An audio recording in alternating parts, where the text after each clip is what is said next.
What could I really tell you about The Simpsons that you don't already know? It's one of the most iconic TV shows in animation history. It's been running for over 35 years as of writing this, and has even made a deal to keep going to its 40th season in the year 2029. The series has had its golden peaks, its notorious lows, and apparently even a renaissance by what modern watchers are saying. Regardless of your feelings on the quality, you can't deny its influence and place with all of us who either grew up watching it or just started recently. However, despite how famous the show gets, we can never forget about its roots. Well, its official roots. The pilot. Simpsons Roasting in an Open Fire was the series premiere of a yellow family and has made its grounds as a Christmas special.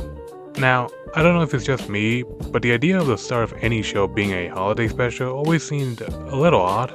The only other series I know that did this was Penn Zero Part-Time Hero, and even then I'm pretty sure that wasn't even planned at all. By the way, does anyone else remember that show? That is super underrated. Anyways, for a renowned anime work to have such a unique start to its still running run is pretty interesting, and maybe even more fitting considering what show we're talking about here.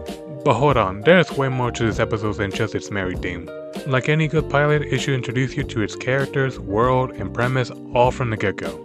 Give you an idea of what you should be expecting moving forward with this program.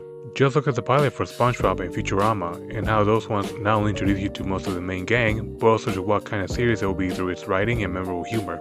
Matt Groening and the rest of the team clearly knew this, since this isn't really their first time making a show, and delivered their introduction to the viewers in a way that can only be explained as Barry Simpsons.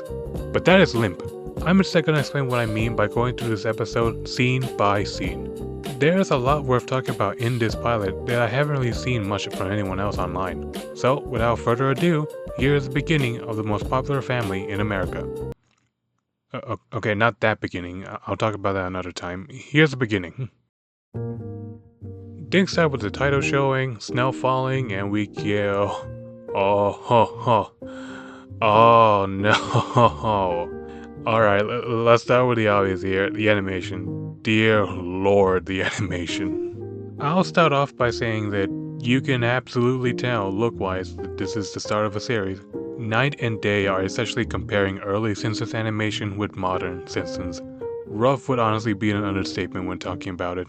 Everything is muddy, several of the backgrounds don't seem completed, and I swear some of the scenes look like they're slightly shaking. Although the biggest difference is with the characters. Much of the family changes with each movement, but in a way that feels a little off.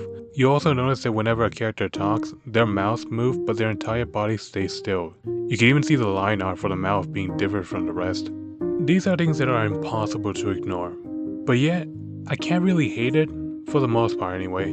Sure, you get some scenes and shots here that'll catch your eyes in the wrong way, but there's a kind of hominess to it, if that makes sense. Everything is pushed together, which makes sense for how these episodes were first published. What you see feels warm and comforting, which amplifies the Christmas feeling all the more. Also, I am in no way saying that those behind this did a half-assed job. Absolutely not. Even though I've only seen a few of the Tracy shorts, you can immediately tell a huge improvement in quality. Seriously, look at the differences. Everyone put their all into the animation, so despite whatever gripes I might have on the early work, it shouldn't take away from how dedicated the team was to make this succeed, which most definitely paid off in the end. Anyways, back to the episode. Here we see the family go to school Christmas pageant, and from this you can... Oh, look! It's Ralph! It's Ralph! It's my boy! And he's talking! Sorry. He's the first memorable side character to show up, and he is very unlike who we know him as. This kid actually seems right in the head and gives an educated speech about a Japanese Santa or something. Man, little guy has no idea where he's heading. Back to the story. Even though the Simpsons are already known from the shorts, some tuning into the special would be completely blind to them, so they would have no idea who these characters are. That's where the school theater comes in. From this stage presentation, you get a good idea who each of the family is. Homer and Marge are typical sitcom parents, Lisa is cultured and gifted, Bart's rebellious, and Lisa's baby. It's great. There's way more to them as characters, but this is a solid idea of who they are to any new viewers. Moving on, we're now at the house, and we get this little gem. Lisa got straight A's, and Bart, well, we love Bart. Hey look, an outright reference to the shorts with the Death of Snowball 1. Our little cat Snowball was unexpectedly run over and went to kitty heaven. I only know about that because Family Guy made a clear-ass reference to it in one of their episodes. Ironically enough, whenever I hear the Tracy Ullman show, my mind immediately goes to that cutaway all the time. Anyways, it's nice to see that the series tried to, in a way, stay connected to its true beginnings, at least when the series first started. The only other major instance I can think of this is that Treehouse of Horror where they came back as ghosts, which was kind of a funny segment. Here we get more depth into the kids, with Lisa wanting a pony and Bart wanting a tattoo. Ponies are actually a significant part of Lisa's character. Despite being this intelligent prodigy, Lisa is still a kid and enjoys things her own age. I believe Yearly Smith, God I hope I said that right, even said in the commentary for Scenes from the Class Circle of Springfield that she loves moments where Lisa just does little girl things, which in that case was, again, a pony. As for Bart, yeah, him wanting a tattoo is about what you expect from a radical kid in the era. Him even wanting it just because it looks cool fills the point more. Yellow. Marge, please. Who's this? May I please speak to Marge? Ah, Patty and Selma, been there since day one. And from that single conversation, you can already see that the relationship between them and Homer was settled. The whole in-laws hating the married spouse is a pretty common trope, especially in sitcoms, but this is the first one I can think of when it comes to sisters-in-laws. Just the way they keep ignoring Homer's questions and keep asking for Marge is just... it's so disrespectful. Hey look, it's Ned. He doesn't really show up much here, but the few times he does is to cement the idea of him being Homer's rival. I don't know why I did the quotation thing with my fingers, you guys can't see that. It's a one-sided beef that instills Homer's insecurity over struggling for the good things while being next to a successful neighbor who sees him as a dear friend, which is only salt to the wound for our guy. The big thing here is that Homer is expecting a Christmas bonus from the plant while Marge has her holiday savings ready to go.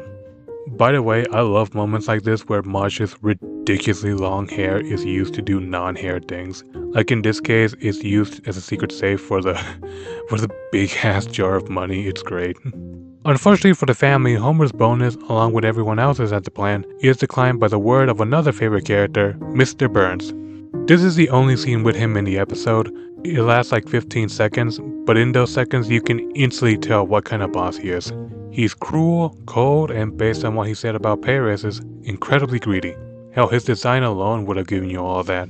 Despite how round and soft the animation is with every character, his is distinctively more sharper, giving more sense of a villain. Without a bonus, Homer hopes that Marge's Christmas savings will be enough to save the day. Unfortunately, however, those savings were used to remove a tattoo from Bart's arm. The whole scene of him getting the tattoo is pretty funny. I especially like how Bart just tells the artist he's 21 and the guy just believes him outright. Actually, another thing about this, the tattoo artist has a really great design. It's simple, but still filled with a lot of personality. This is something I really missed about early Simpsons, just how weird background characters used to look. You get people who look all kinds of damn, almost like from a different show. These are so indisputably ugly, and I love every single one of them. The show style became more consistent season 3 and onward, and yeah, overall that was the best choice, but I'll still miss these with all my heart.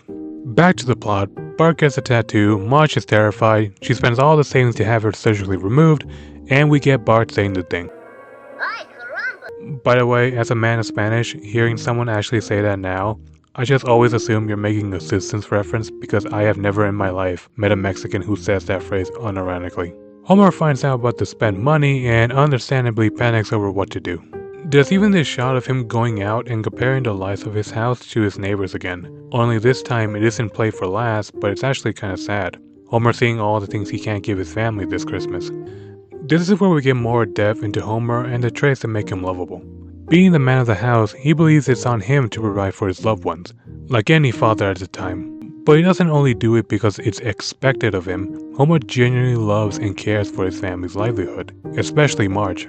He even flat out says that he doesn't deserve her because of how kind and nurturing she is, which is what leads him to lie about not having a Christmas bonus and taking care of the shopping for her. Lying to your partner over something this significant isn't a good thing, but you fully understand why Homer does it, and also understand it's coming from a good heart. He still wants to give his family the best Christmas they can have, even if it means stretching the truth.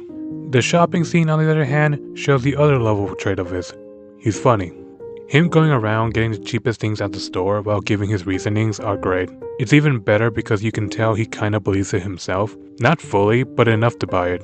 Although, after meeting Ned outside and seeing what presents he's giving to his wife and kids, It breaks whatever front he hears in his mind and even sheds a small tear over it. Again, another sad scene. Man, I know it's a special, but this is still a pretty emotional pilot. Homer goes to Moe's and... Ew,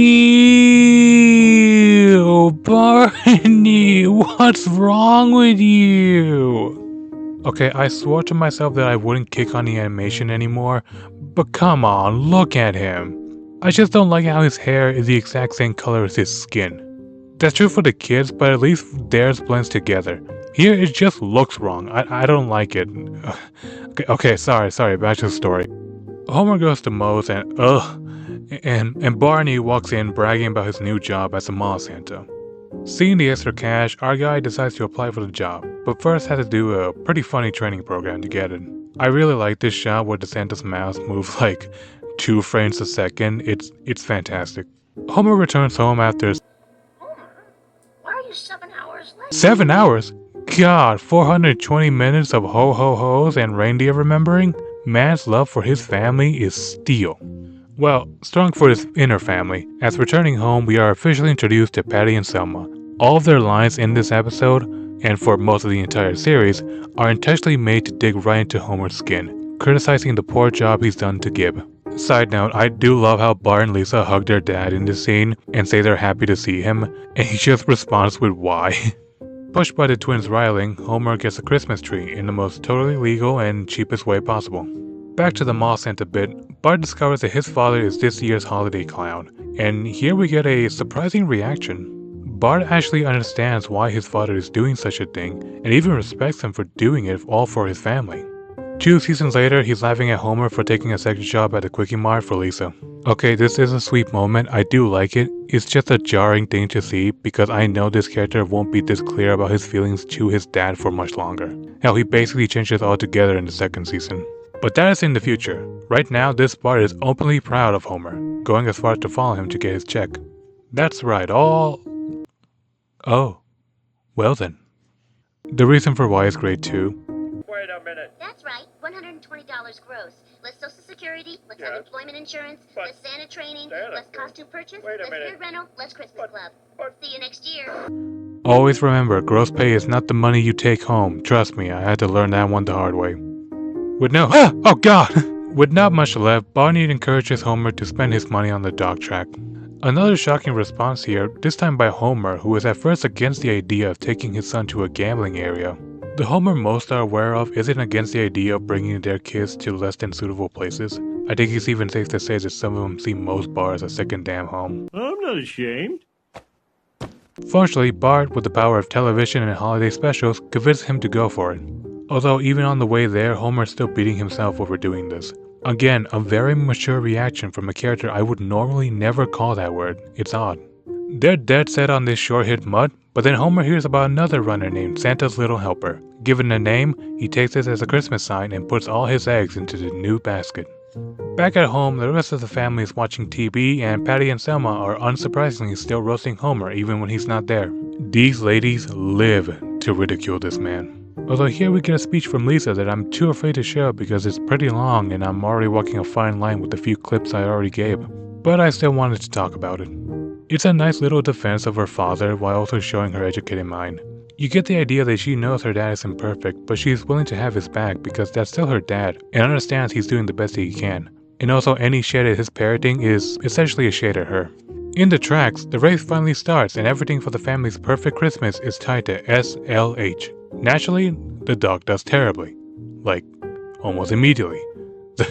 They don't even bother to wait for him to finish, that's how slow he is. The boys leave defeated and oh god, no, that was the worst one, dear lord. The boys leave defeated, and as they walk in shame, SLH is turned away by his former owner. Homer hates him, but Bart begs to keep him. And so, from this special, a prominent pet was adopted. With a sweet reason given too. He's pathetic. He's... The Simpsons. Homer returns home, ready to face the music as he finally tells Marge and everybody about losing his bonus. But just then, SLH runs in and brings the whimsy joy the guy has been trying to get all night. Suddenly, all the worry that loomed this episode was solved by the introduction of a new member of the family. And so, things end with a photo shoot and everyone singing Rudolph the Red-Nosed Reindeer as the credits roll. the end to a very long beginning. As the official start to one of the longest lasting and most recognizable anime shows in Western media, there's a lot you can say about it, but I doubt anyone, even Matt himself, believed they were starting something that would later become a literal global phenomenon. However, it'd be stupid to say that their first run was typical either. They've released 48 entire shorts and gained a smaller but consistent following throughout it. Now they have the opportunity to make it into a full show and introduce it to both new and current viewers, all on top of having it be a Christmas special. There was a lot to do, and they honestly delivered on it. I've only seen a few of the shorts, but from it you get the idea that the same characters you've grown to love there are here, while also being written as if there was the first time appearing for fresh eyes. The holiday theme was great as well, having a lot of heart and some genuine emotional moments to boot. The animation can be debated on quality from person to person. I know I made jokes on some questionable moments in the visuals, and those jokes were absolutely true. There are numerous scenes to look off. However, that's just a small portion. The episode overall has solid work for the time. However, there is one aspect about a show like this that is above all else for me, and that is comedy. To this day, my favorite Simpsons episodes are always the ones that are the most funny. They have their satirical edge and even their few tearjerker moments, but if there's one thing they all have in common is that I can watch them anytime and they will always make me laugh. For the pilot, there's some good jokes here and there. The Mall Santa parts got some chuckles out of me, and that We Love Bart is still the funniest part of the whole episode. However, most moments of comedy usually just got a smirk out of me. There wasn't one that I would consider bad, just not many to write home about. The only major flaw I see with this pilot is the lack of attention towards every significant character. Homer and Bart get plenty, they were great, but there's definitely more they could have done with Marge and Lisa. Also Maggie, but I swear to this day there have probably been episodes where she hasn't showed up at all. I absolutely wish we got more Marge here, considering how much family is a big aspect of her character and that's also a big element of the holiday.